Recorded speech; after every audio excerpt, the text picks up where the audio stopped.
લોકસભા ચૂંટણી 2024 તેજસ્વીએ કહ્યું, કર્ણાટકમાં બીજેપીએ બેટી બચાવો અને બેટી પઢાઓની વિરુદ્ધ કામ કર્યું. તેઓ વોટ માટે કોઈ પણ હદ સુધી જઈ શકે છે. જેડીએસ સાંસદ પ્રજ્વલ રેવન્નાના અશ્લીલ વિડીયો મુદ્દે આરજેડી નેતા તેજસ્વી યાદવે પટનામાં કહ્યું, બીજેપીના લોકોએ બેટી બચાવો બેટી પઢાઓના નારા લગાવ્યા હતા અને તેનાથી વિપરીત કામ કર્યું છે.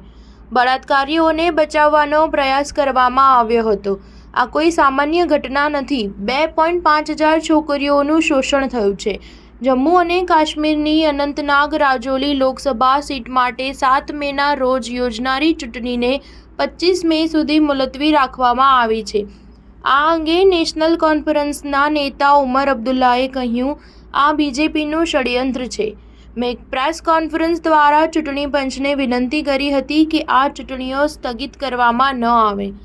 ભાજપ અને તેના સાથી પક્ષોને ફાયદો કરાવવાનો પ્રયાસ છે. મુલતવી રાખવાનું કોઈ કારણ નથી. તેઓ ઈચ્છે તેટલું કાવતરું કરી શકે છે, પરંતુ ભાજપ અને તેના સહયોગીઓને આ ચૂંટણીમાં હારનો સામનો કરવો પડશે. સ્ટાર ન્યૂઝ 7 હંમેશા સચ્ચાઈની સાથે.